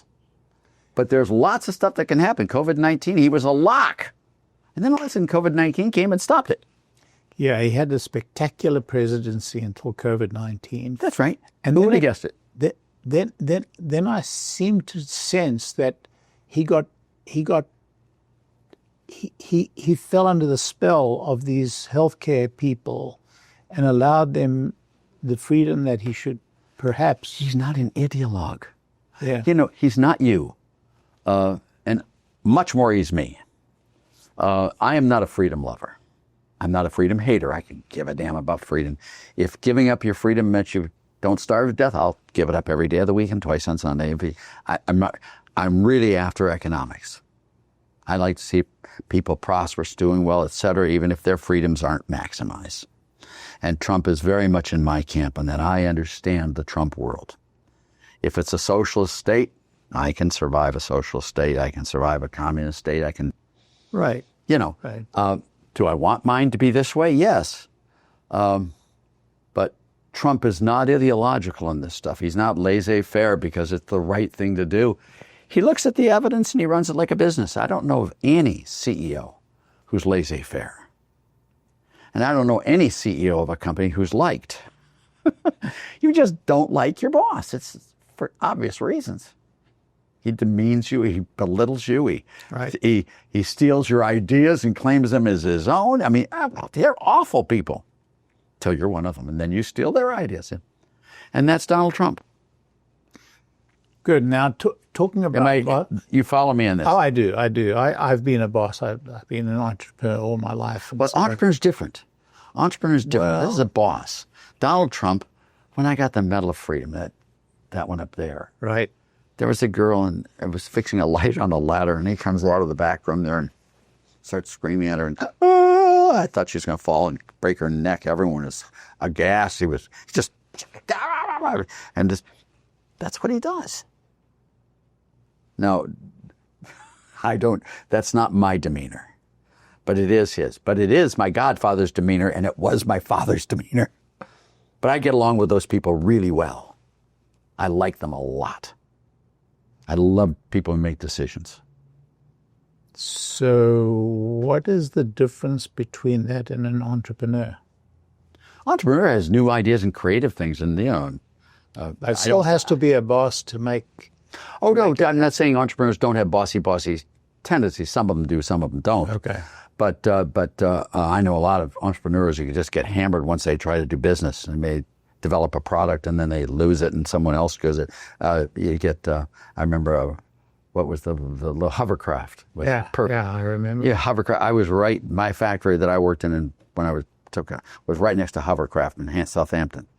And I remember that. On the Isle of Wight. I visited there many often. I was right there. I was at Hythe. Do you know Hythe? Oh, yeah. So I take the little ferry over there. That's where I worked. And that's... British Hovercraft were a partner of mine back when I had a company in South Africa. Oh, well, you can then, because I was on the second floor at Brush Crystal. Oh, yeah, yeah. And I was on the second floor. I looked over the glass-filled walls that surrounded there and watched them do their tests on the water there and all that. Of course, Brush. Yes, it was part of Clevi. Yes. Well, the original Clevi. That was where I worked. That's an interesting connection. It is. I took that hovercraft again and again. And I knew Tristan da Cunha's very well because we had a whole bunch of them in our factory. Remember Tristan da Cunha got the big problem there, the volcano was going to go? You remember all that stuff. Well, I do too. Wow. So I love these people for running big enterprise, and I think Donald Trump does a great job. And I trust it. Does that mean that contingency can't happen? Unintended consequences? Collateral damage? Yeah, of course it can. So let's talk about one other entrepreneur and boss. I want to get your take on Elon Musk. I don't know him. You don't I really don't know. I get the sense that he is a quirky person. Yes, I would say. Well, that's not the right type of person to be around Donald Trump or me. Yeah. Coming from where I do, I had two quirky brothers and obnoxious. And I pick on them. And Donald Trump, Elon Musk is a perfect victim. He's just perfect.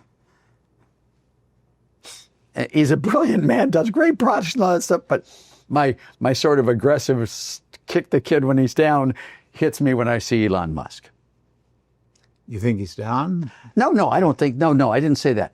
All I'm saying is that guy nerd in the class, we'd all make fun of him, pick on him. Gotcha. And I'm sure in South Africa when he was a kid, he got picked on. Oh boy, he got bullied very bad. Well, he asked for it. I don't mean that is, I get it. He sets off vibes.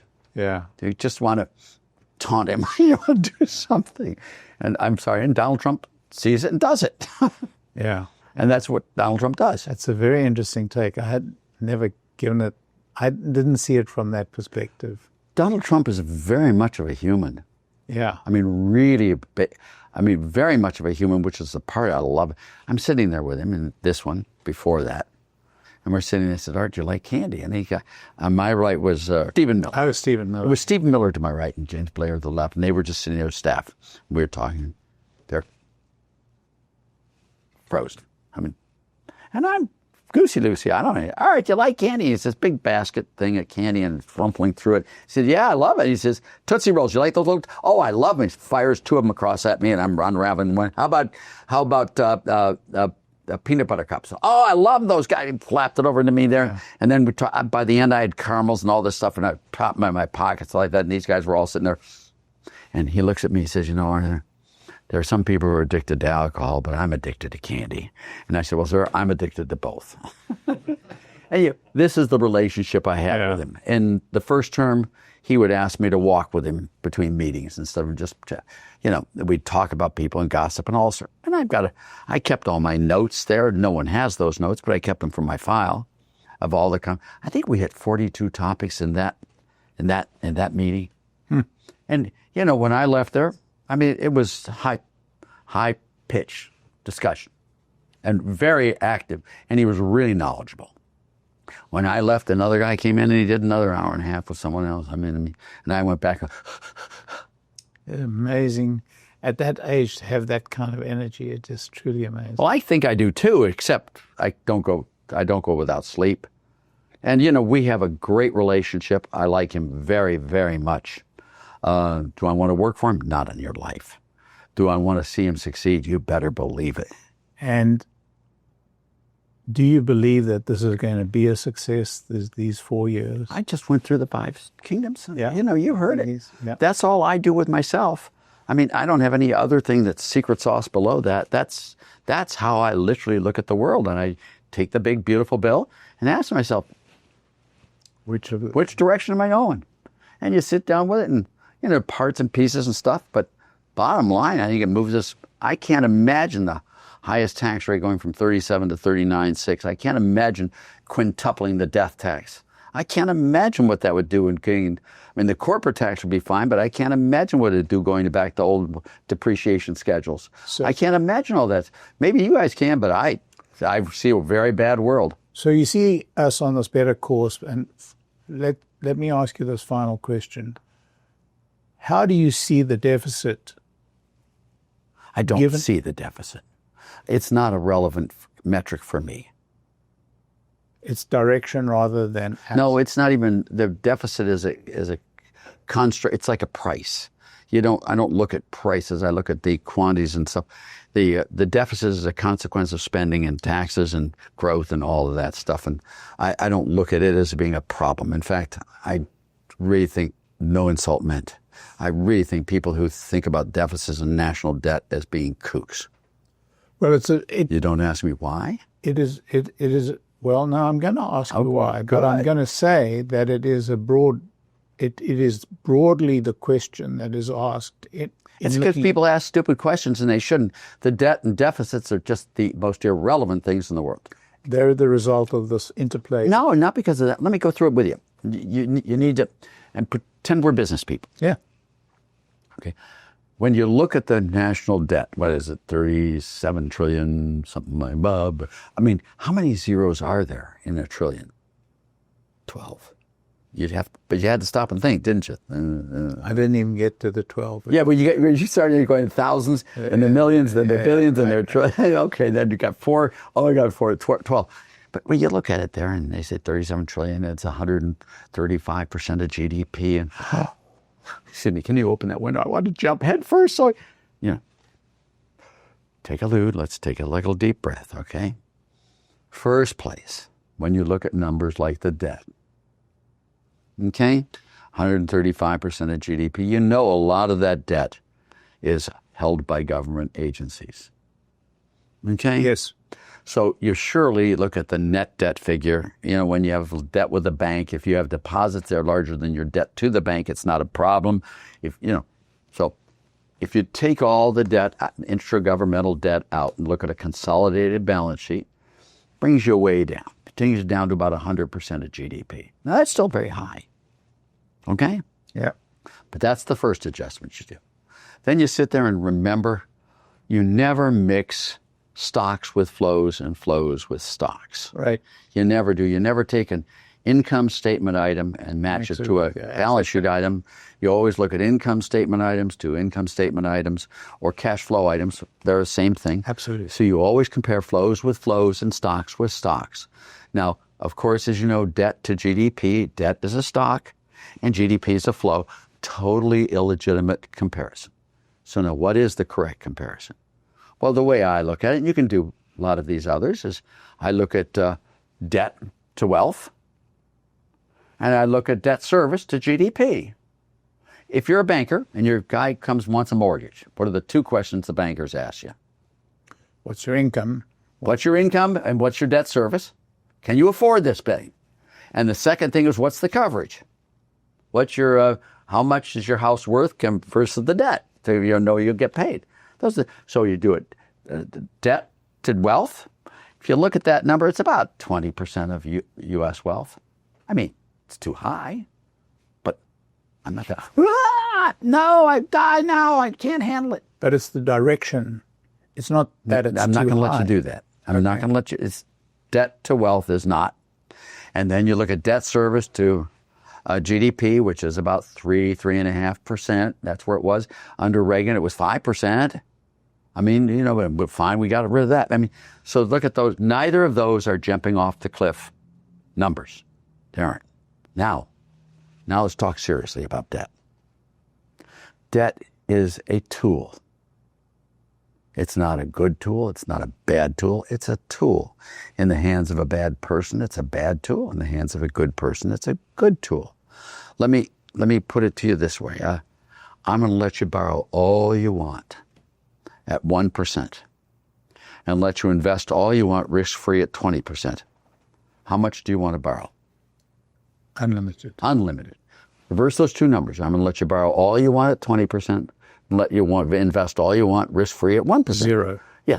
It's not the debt that's the problem. Yeah. It's the spread. So, if you have debt is a tool to transfer resources from savers to investors. That's all it is. And if used correctly, it can be hugely efficacious. If used badly, it can be very destructive. So now let's take your situations. January 20th, 1981. God has just given us his second begotten son, Ronald Reagan. We entered this country here, and these shits, these bastards, these assholes, whatever they are, had run my country into the ground. Johnson, Nixon, Ford, and Carter. And we were standing on a pile of trash that they'd ruined, and we dug into this trash pile, pulled this platinum thing out about this size. It's a little thing, we polished our plants, put it in there. It said Enterprise America USA, Inc. And we borrowed lots and lots of money. And what did we do with that money? We cut taxes, built up the fence, deregulated the economy, did all this stuff. And then we sat back and prayed to God it worked. And sure as hell, the economy took off. Debt to wealth dropped sharply, the U.S. economy. And then we came through to Bill Clinton. And I voted for Bill Clinton twice. And God knows I didn't vote in that party's primary. As you can see, I'm right there with Jerry Brown. I did his flat tax when he ran for president. I did. And, Jerry Brown comes in. We've already developed it. What did he do? He paid it back. Debt dropped. We had surpluses. I mean, it was just perfect. And then we get it to Obama, Wama, and W, the two Bobsy stupid twins. They borrow all this money. Oh, Biden is even worse. They borrow all this money and pay people not to work. There you've got a winner. It's not debt. It's what you do with it. No, I'm going to take you back to the transfer theorem. I'm going to take you back to Larry Summers in London. You've got to understand the Slutsky equation in your soul. And when you look at debt, it's a consequence, and can you reverse that consequence? I can eliminate all of those unfunded liabilities on a long weekend with a sharp pencil and a magnifying glass, and you won't even know it. Can I undo that debt problem? In a heartbeat. In a heartbeat. Now, do I think we should focus on the deficit debts? No. Just no. We need to get economic growth. We need to control spending. We need to get low-rate, broad-based flat taxes, regulatory reform, blah, blah, blah, blah. And just stop this debt stuff. It's a shiny object that attracts people's attention and destroys them from really thinking about something right. The thing is, the 5 grand kingdoms. Did you notice debt is one of those grand kingdoms? No. Oh, good. Taxes, low rate, broad-based flat tax, spending restraint, sound money, minimal regulations, free trade, and get the hell out of the way and watch this sucker take off. It'd be like, I was friends with Charlton Heston. For some reason, he really liked my economics, and I used to have lunch with him at the Beverly, what is the one right down there by the beach? In Beverly Hills I did, but the one I had was right down by the beach in Santa Monica. The one with the big ficus tree there, and there. That's where we'd have lunch together. And I just loved the guy, and I stole from him, not money, but I stole it. Do you remember the Planet of the Apes? Yeah. Biz, where he lands the spaceship. He doesn't realize he's come back to Earth, and he lands it, and he jumps out of it, and he's bopping around with a little spacesuit there, and he goes down there and sees this field of humanoids there doing that, and he goes running down, boop, and then all of a sudden a net goes pow over him, and these apes come and grab him, and the first thing is grabs him like that and says, if you remember the phrases, keep your stinking monkey paws off me, you dirty ape. Well, my stealing is, keep your socialist fucking paws off my economy, you left-wing bastard. Stop already. It's this, let it go. Just let it go. Be like in Frozen. My granddaughter loved that song. Just let it go. And just do the 5 kingdoms. And if you're in other countries, there's the 6th kingdom, which is privatization of publicly run enterprises, which I was with Sir Keith Joseph very closely. He would always complain about how difficult it is to get rid of coal and iron and railroads and steel and the whole. Just stop it. Last weekend in Santiago, Chile, we sold 5,000 companies off. Been one done. Well, we privatized Chile in 7 weekends. You can do it. And it doesn't matter what the price is. It's that it's not on your balance sheet. That it's going to be run by someone who cares, who knows how to run a business. Yeah, the U.S. balance sheet is a very interesting concept. And I heard Howard Lutnick, and he's merry band talking about, not trying to, but using the U.S. balance sheet and capitalizing on the U.S. balance sheet, because the depth and the breadth of the U.S. assets is just startling in its. Well, and I would like to see us switch that to the U.S. rather than U.S. government. But absolutely, these people are statists in a way that I am too. But I'm convinced that my statism as a principle is still much less than theirs. They really do like state-run enterprises. They do. They really do. I really don't. But that doesn't stop me from using the state. Right. I really would use the state to interfere, but nothing like they do. I really think that the less you rely on federal government or state governments to run businesses, the better off you are. Okay. Not totally, but. Well, I think the state can certainly provide some encouragement, but I think the less it's involved, Osborne, Chancellor of the Exchequer. Oh yeah, Osborne. Got it. See, I told you, it dribbles down. That's a perfect example. Well, I would never get there. Well, I did. So you just saw an example of the way mine works. All right. And I don't know how that was working there. I didn't even think I was thinking about it. But actually, the way you use Nick is actually a great lesson to me. I think I'm going to get. Oh yeah, well, I've had Nicks for all my life. Now, before him, I had Ford Scudder, and I don't know how I'd survive. Now Brian's getting as good with it too, but just they know all these things, and I just.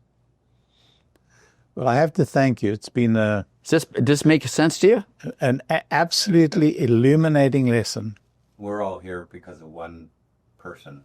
Yeah, so to get that story. Kathy Wood, yeah. So look, she was my student at USC, and like that things. I only taught graduate classes, and at Chicago they only had graduate classes. So I think I taught 2 undergraduates in my career there, and she wanted entrance in one of my graduate classes, and they have to petition, and if someone wants in, I'm sure I want them. No one wants in because they want to get flunked. But the undergraduates do have a problem. They come in, and it's not easy. And she came into the class, petitioned, and she did not do well in her midterm. In fact, I've never had a D before in my life, and no, I did grade tough. I did, and so she shaped up. She did it. She was very emotional, all that, and then and she got a good grade on her final exam and did okay for the course. Not great, but Did you tell her about your own grades and what happened to you over? I don't know if I did. Probably not. But it's an interesting parallel, actually. Well, grades are really important. Yes. And they reflect a lot of things. But the one thing they really do reflect, if you get bad grades, probably you shouldn't specialize in taking classes. Well, it's a lesson for yourself, right? Yeah, well, you either adjust your behavior or else you don't do the same thing. Or go to Germany for his term. Well, yeah, meet the girl of your love dreams. There you go. Yeah. And she'd been beauty queen of Scotland twice. And she was in her father was born and raised in Greece. Her mother was, her grandmother was the daughter of the military attaché in Athens, and she married the mayor of Hania. All right, so they were there, and they had 2 children, her father and her aunt, who stayed in Greece, and her father came back to Scotland. All right, and so and her mother met father in Athens as well when he was an engineer doing that. So she was down there visiting her relatives in Greece from Scotland. England. And I stayed there and decided I was going to go down to Athens because I'm in the middle, and the Orient Express is coming there, and so I get on it, and it costs nothing. I mean, traveling coach, and back then it was nothing. And so I went there to Athens and had a day in Athens, and I went back to Munich. And when I spent the day in Athens there, then I went to the train station for the Orient Express going back the other way. very pretty girl in the train station there saying goodbye to people and speaking English. And, hello, hi, how are you? Do you at least wait till and say I can say goodbye to my relatives before you come on to me? Oh, okay. I see, Prima. Donna. Your name Donna, Prima? So I left, and I got along very well on the train because I'm the most multi-language person anywhere around in this, and speak French and all that. So, we're just coming up to Thessaloniki, and this girl that I had seen on the train station platform comes walking. Are you the American I tried to talk? Yes. So I'm in real trouble. I said, oh, really? And I was there with all these two Aussie girls and all these other people, and we were just, we were a bunch of. I said, really, what's that? He said, my relatives bribed a conductor to put me into first class. And when I got to Thessaloniki here, they saw that I didn't have that, and they're going to throw me off the train. I need help. I really desperately need help with it. So can you help me with it? So I went. She did not get thrown off the train. And then everyone else wanted me to translate for them while they chatted her up. Well, that was not going to happen. This was mine. So I married her a year and a half later. Well, she married you. Well, I went back and I did the work I did in Britain. That's when I worked there, and she was in London, and she got a job in New York in my senior year at Yale, and boop. So maybe that was the inspiration too. Yeah. Maybe it wasn't all just German, but it was a whole thing. It sounds like a pretty good inspiration. Yeah, they all were. Well, I want to thank you very much. It's a pleasure. It was an extraordinarily instructive. How long were we here? 2 hours. 2 hours. Well, economics, it ain't rocket surgery. Right. What you think is true is true. You just can't let this, Irving Kristol's phrase is really true. It takes a PhD in economics not to be able to understand the obvious.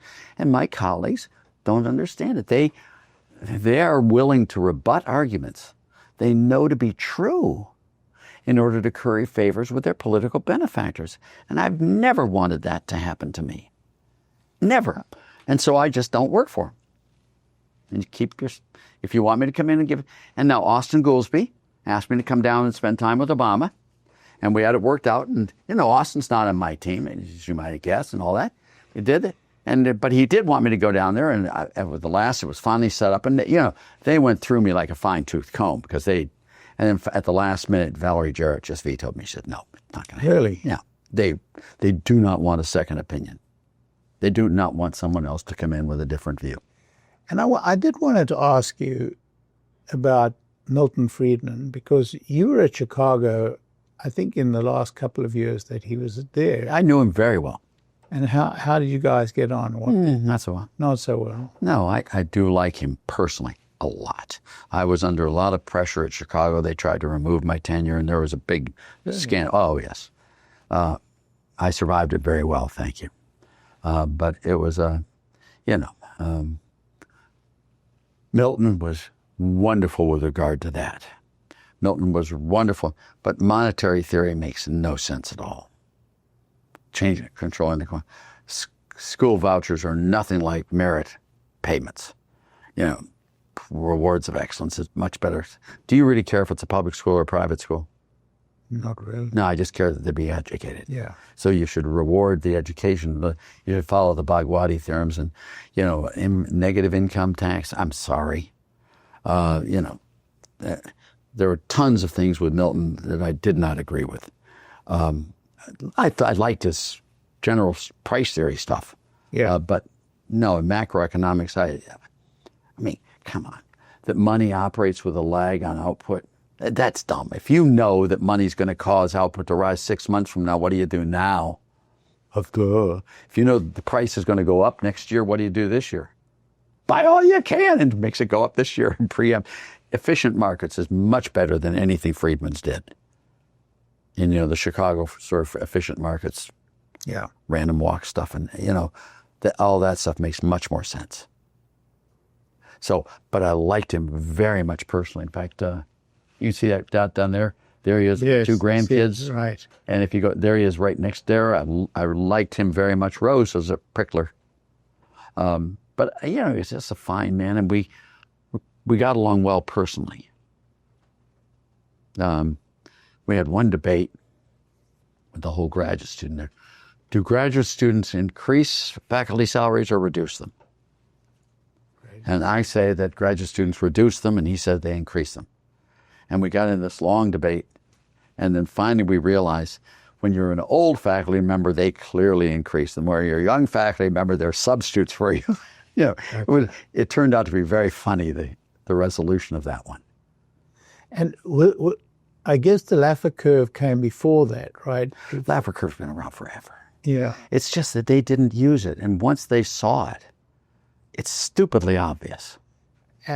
I mean, they hated it with such a passion because their agenda was disrupted. Yes. You know, it's obvious if you have 100% tax rates, you collect no revenues. I mean, it's clear you have zero. What makes you think 98% you're going to collect revenues? You're going from 97 to 98%, you're going to collect more revenues. Well, which one is it? You know, it's not a matter of what happens, it's a matter of where. And the where is not a quantitative where. The Laffer curve is a pedagogic device. Yes. And as a pedagogue, you know that the longer you're willing to wait, the more likely it is you're in the prohibitive range. You know, the smaller your tax base, the more likely it is. If you have one city block, all right, that's got an income tax and no other city block does, what happens in that city block? It'll empty out. It'll be empty, except if it's a 0.00001. So your Laffer curve peaks at 0.00001 there, because it's got a small base there. Now, if you've got a whole country with a thing, and it's a different one, you know, it just starts the analysis off correctly.